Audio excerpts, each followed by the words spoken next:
I'm Dr. Earl Beecher, your host, and I'm particularly pleased to do this interview this evening. We're at the home of Paul Smith, and I have to tell you a little bit about Paul. I've known Paul for about 20 years, and I met him because I was driving home from a seminar one night, and I heard somebody playing Laura on the radio, and it was the most incredible performance. And I tried to think, who is this? Who is this? And finally, as the selection ended, the announcer said that was Paul Smith. Well, at that time, I didn't know who Paul was, but I made it a point to find out. And I'm grateful to Paul for opening the show today with the same Laura, which was the thing that impressed me so much that evening, I remember. Paul, you're known as Hollywood's favorite pianist. That's a title that's been tagged on you for a while, and I think it came because you were in the studios so much back in the 50s and again. Yeah, that title was tagged on me back in the early 50s, and it lasted up to about the early 70s when I kind of backed out of them. I see. Well, you were in the studios. You played for almost every show that came out of NBC, didn't you? Yeah, I was on staff at NBC for about almost 12 years. Just for fun, name a few of the shows you were on. Well, everybody had a little vignette show. They all had little 15-minute shows to start with, and we had, starting with some of the older ones, Tony Martin, Giselle McKenzie, Nat Cole, Gordon MacRae. Dinah Shore originally had two little 15-minute shows, which ultimately extended to an hour, moved to Burbank, and became the Dinah Shore Chevy Show, which lasted for about 12 years. Yes. And practically every singer in the world came on that show in those 12 years. She had guests, Roy Rogers, Dale Evans, all the good singers. All the good singers. I love the way you said that. You worked also with a few other shows following that, but you left the studios for a while in the early 60s, wasn't it? And went with... yeah, I took a leave of absence in 1960 and went out with Ella Fitzgerald for 6 months, during which time we recorded a little thing called Ella in Berlin. And Mac the Knife. Yeah. Probably Ella's biggest single-selling record, isn't it? It's fairly close to it. I mean, I don't know how Tisket to Tasket did, because I wasn't with her in the early days, but yes. It was certainly, it's lasted through. We still play it now. And this is 25 years later. Has we she still learned get the a lot words? of requests. She doesn't need to learn the words. I know, she didn't She sing can them. make up better words than most people can write. And you're working with Ella now? Yeah, we're working on a very limited basis. We go out roughly maybe 3 months a year, spread out into one-nighters, symphony concerts, and 2-week stands at some of the Fairmont hotels. I should think it would be a very challenging and satisfying thing to work with a singer of her quality. Oh, it's enjoyable all the time. I mean, you can do just about anything you want with her. Does she change the show each time, or sing the song a little differently, and you have a little We challenge? have a basic format for the show, but it's kind of up for grabs most of the time, because after we do maybe the first 5 tunes or so, then she introduces the trio, and then from there on it's all request time occasionally. Oh, that would be fun. And people ask for things, and she'll say, oh, we don't have the music. Should we try it? And we say, well, why not? You know. I can see you doing it, Paul. I remember one concert I attended where somebody asked for, one of the Fats Waller tunes, Honeysuckle Rose. And it was probably the hit of the evening because it really swung. Oh, yeah. Well, she's very capable of doing even tunes that she doesn't know. If you just lay chords in for her, she'll sing to whatever you play, which is the big advantage. So anytime you get lost on a tune, and, you know, she doesn't know the tune either, I mean, then you can go off on a tangent and be very safe. Your background covers a lot more than accompanying. You're well known for this, but you've been music director on some very prominent shows, and you do a lot of arranging and composing. You're writing a whole series of books for Mel Bay, which I think are among the best-selling in their whole line. Yeah, I haven't had any royalty statements, so I can't really tell you how they're selling. Okay. Well. But I know the tapes are doing fairly well. I made tapes on 2 of the exercise books, so the students that do buy it, I mean, will at least know how fast it can go. Are you still writing more books for that series? No, the last one I wrote was about a 105-page exercise book, all kind of semi-jazz exercises which can be used in the context of jazz solos or anything that you're using, you know, that's connected with jazz. But that was the last book I wrote for them. I've written 7 of them. There are 7 So in the they're- series, and They we will may show them. sit back now and see how they do How they before do. they commit to any more books. I see. We will show those 7 books, and also some of the albums. You have done so many albums, the group with Ella, of course, and then many on which you are the star in your own right, as Yeah, well as probably being a have about sideman. 60 albums out, I would guess, solo albums, starting around 1950 with Discovery Yes. Records, when they used to have George Shearing there, and George moved over to Capitol, so I kind of took his place, and for a while I was known as the White Shearing. The White. The White Shearing. Shearing, yes, Oh, that's interesting. And, All right. because everything's dark to George. Oh, I was afraid. Yeah. I was afraid to touch that one. Who incidentally is playing better than ever right He now is after all these years. He's I been a mean, favorite. He's doing a lot of stuff with Mel Torme, who's probably my favorite male vocalist. And the two of them together are really making some great music. Well, It's a real meeting of the You minds. moved over to Capitol. In fact, you did a lot of work with Johnny Mercer when he was Yeah, I in went there. over. I was with Capitol for 5 years, and And then from Capitol to... Capitol to Verve with Norman Granz, and then from Verve was bought out by MGM, and I moved over to MGM, made some very commercial albums with 4 keyboards overdubbed, Latin albums, all that kind of stuff. Oh, I love him. And I've been with 2 or 3 other independents where I did just one album here, one album there. I did one for called Tops Records, which was owned by the Diners Club or something. I don't even remember. It was so long ago. And Did you I do did a that one honky under tonk your own album. name? No, that was under a honky tonk album. I don't Ace even. O'Donnell. Ace O'Donnell. I'm Ace glad you O'Donnell. remember. Oh, I remember. We've got the album. We're It going was to so show long ago, I show just the barely jacket. remember the company, much less the name. And then you've been doing a series of outstanding records. Yeah, I've done, what have I done? 11 or 12, I think. 13. 13? 13. And Now, I how hope would you some know more. that? I keep count. Oh, okay. And you've been kind enough to record a few numbers for us this evening with a very, very capable bass man by the name of Jim DiGiulio. Yeah. And you're going to play Over the Rainbow. I can't think of anything I'd rather do. I love that. Have You Met Miss Jones? What's unique about that particular arrangement? Well, just that the bass and piano play the same line and none of the chords are right. In Have You Met Miss Yeah. Jones? Well, the thing I like about it when I've heard you play it previously on the album is that you get involved into what sounds like a Bach chorus toward the end. You know, we do a couple of Bach choruses, and also Jim and I split 4s back and forth, where I play a 4-bar solo and he plays a 4-bar solo, and as you will see, he is quite a technician on that instrument. He's one of the, probably as far as I'm concerned, he's the top bass player in L.A. right now. He does about 5 of the top shows like Dynasty and T.J. Hooker and a few of the fairly well-known shows. Well, I think we're very In fortunate. fact, he's been to in the have him studio here for this 10 evening. hours today before he came out to the house here to play with me, so. Well, I'll You come can over tell and what help kind of hold him up if dedication he he's shows got. tired. Yes, that is. That we appreciate his doing that.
Some of the other things that you have done, you were on the Pat Boone Show and the Steve Allen Show for a period of years, and with Sammy Davis.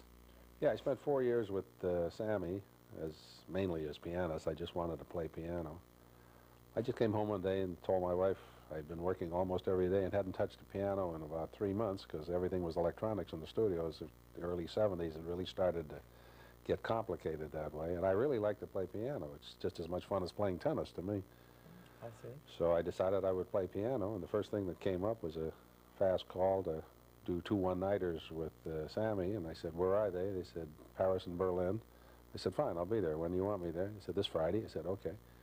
And I did Paris and Berlin, and it was so much fun working with him because I got there so late I didn't even have time to rehearse. They rehearsed in the afternoon. My plane landed at 7. I went on the stage at 8 with him, played the show cold, and it was so much fun because this is one guy that really handles an audience, and there is never an embarrassing moment, no matter what. No matter if something disintegrates totally, it'll end up being a comedy act. So that it's covered well. You're always comfortable with him. You can do anything you want, literally, and he'll take it from there. You throw 4 bars of Keystone comedy at him, and he'll do Charlie Chaplin around the stage. Well, that's a real talent right there. Yeah. So initially I was going to stay about 4 weeks. I ended up staying 4 years. Because I must say that was the most fun musically, I think, that I've ever had in my life, because every night I got to play the entire show. From the time he walked on stage, I played piano.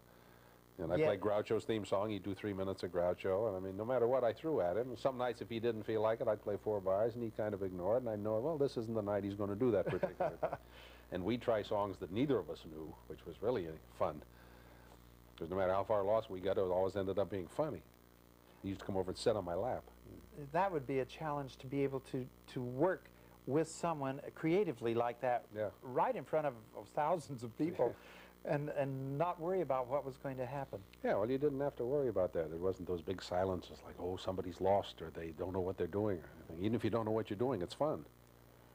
Some of the things that have been written about you are so complimentary. People are beginning to realize the mastery of the technique that you have and the feeling that you can evoke from a song.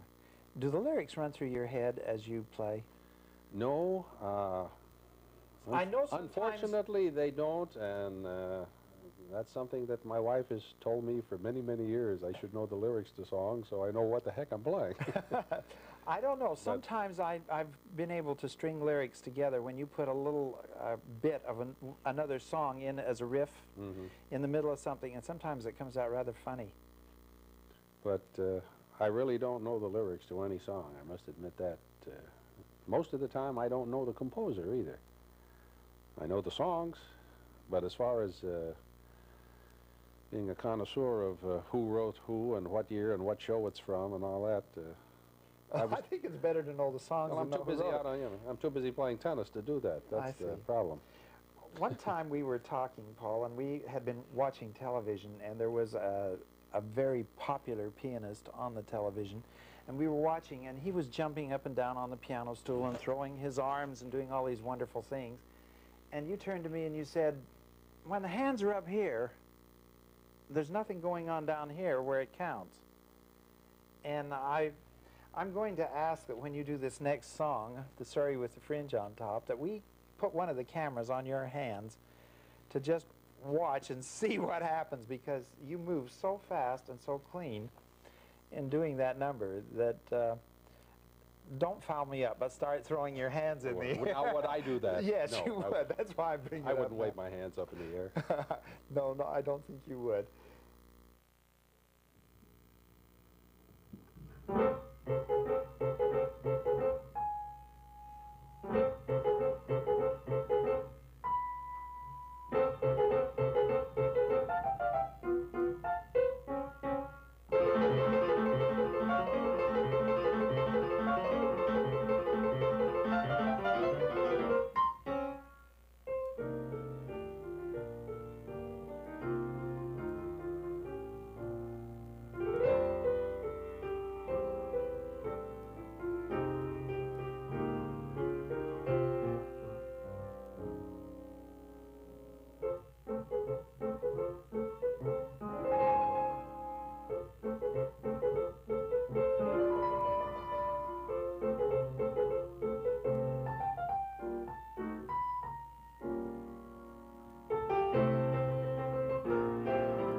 have a couple of more things that we're going to ask you and Jim to do. This next one is almost a solo, though, the Send in the Clowns. That is a solo, yeah. That's strictly piano. Strictly piano, and that It's is... a little different arrangement than what you usually hear on Send in the Clowns, because Send in the Clowns is a little bit of a dirge to play, and it's really of excellent vocal.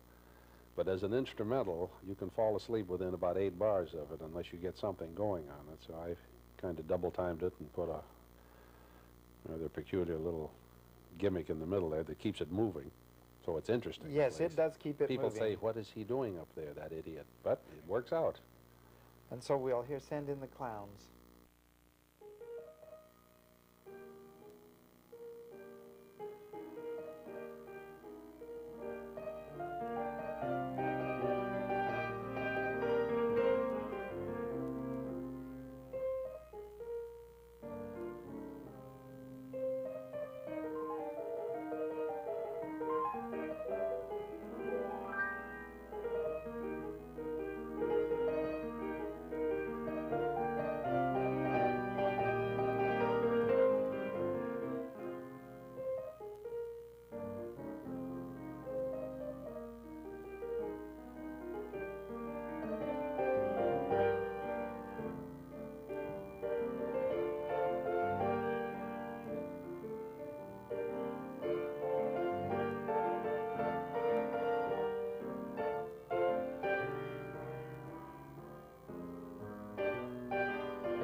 finally, we're going to ask you to close the show by playing your theme.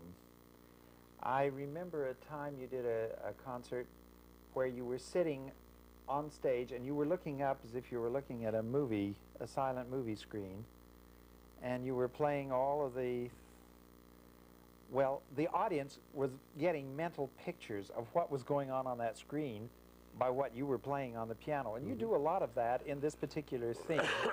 I think when it comes to technical expertise, this theme, it probably displays it about as brilliantly as anything I've heard. Well, it's cartoon music, really, and most cartoon music is pretty funny and fast. Those are the two necessities for cartoon music. You've played for a lot of cartoons, haven't you? In the past, I did the original Flintstones and the Jetsons and Magilla Gorilla and all those things back, I mean, when they first started. Mm-hmm. When Hoyt Curtin was conducting out there at, in fact, I think he still is, out at Hanna-Barbera. And I did my share of Looney Tunes type things.